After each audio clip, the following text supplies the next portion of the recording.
چار آپ کے صاحبزادے تھے خنسا رضی اللہ عنہ، جنگ قادسیہ ہوئی تو فاروق اعظم رضی اللہ عنہ کے دو چاروں بیٹوں کو ساتھ لے گئے جا کر صبح جنگ ہونی تھی شام وہاں پڑاؤ کیا ان سب نے خنسا رضی اللہ عنہ چاروں بیٹوں کو سامنے بٹھایا بٹھا کر آپ نے ان کے سامنے خطبہ اور ان کے سامنے تبلیغ کی فرمایا یا بنیا انکم اسلمتم طاعین وہاجرتم مختارین واللہ الذی لا الہ الا هو انک لبنو رجل واحد ما انکم بنو امرأۃ واحدۃ ما خنت اباکم ولا فضحت خالق ولا حجمت حسبکم ولا غبرت نسبکم وقد تعلمون ما اعد الله للمسلمين من الثواب الجزيل في حرب الكافرين واعلموا ان الدار الباقية خير من الدار الفانية يقول الله تعالى يا ايها الذين امنوا اصبروا وصابروا ورابطوا واتقوا الله لعلكم تفلحون واذا اصبحتم غدا ان شاء الله سالمين فاغدوا الى قتال عدوكم مستبصرين وبالله على اعداء المستبصرين واذا رايتم الحرب قد شمرت عن ساقها واجترمت لزي على سياقها وجللت نارا على اوراقها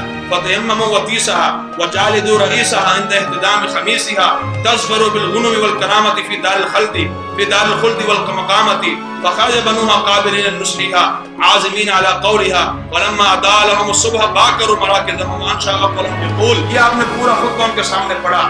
اس کا خلاصہ پتہ کیا ہے؟ ہو کر اپنے بیٹوں کی تربیت کر رہے کہ بیٹا صبح جنگ ہے اور تم سارے کے سارے مسلمان ہو، کلمہ گو، حضور کے غلام ہو. تمہیں دودھ اس لیے پلایا تھا کہ تم نے حضور کی خاطر اپنی جان قربان کر دی. میں تھوڑے پیوں نے خیانت نہیں کی تھی، میں خود تو ادا کروں، میں تھوڑے پیوں نے خیانت نہیں کی تھی، یعنی میں نے تمہیں حلالی پیدا کیا. تسی حرام دے کو نہیں حلالی ہو تسی سارے. اب اسلام پر مشکل وقت آ گیا. اس لیے وقت تعلمون ما اعد اللہ للمسلمین من الثواب الجزیل فی حرب الکافرین. تم سب کے سب جانتے ہو کہ اللہ تعالیٰ کفار کے خلاف لڑنے والے کو کیا ثواب عطا فرماتا. اور میں کہ صبح جنگ ہونے نہیں ہے، کسی کا بھی پیر پر تیر نہیں لگنا چاہیے. سارے میدان نس کے جناب واپس آ جاؤ، میں نے زندہ سلامت کوئی نہیں چاہیے. سارے لڑے شہید ہو کے واپس آنا.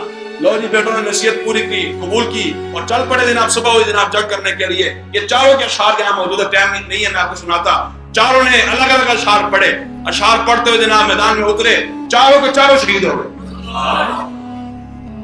یہ ہے جی مسلمانوں کی خواتین، چاروں کے چاروں شہید ہو گئے. جب چاروں کی لاشیں آئی نا سامنے رکھی گئی، خنسا رضی اللہ تعالی عنہ ان کے سامنے گئی. چار جوان بیٹے شہید پڑے. ان کو دیکھ نہ روئی نہ باویلے کیے نہ کپڑے پھاڑے، کچھ بھی نہیں کیتا. ہاتھ چوک کی دعا کی تھی اور شکر ادا کیا. الحمدللہ الذی شرفنی بقتلہم. یا اللہ تیرا شکر ہے تو نے مجھے چار شہیدوں کی ماں بنا دیا.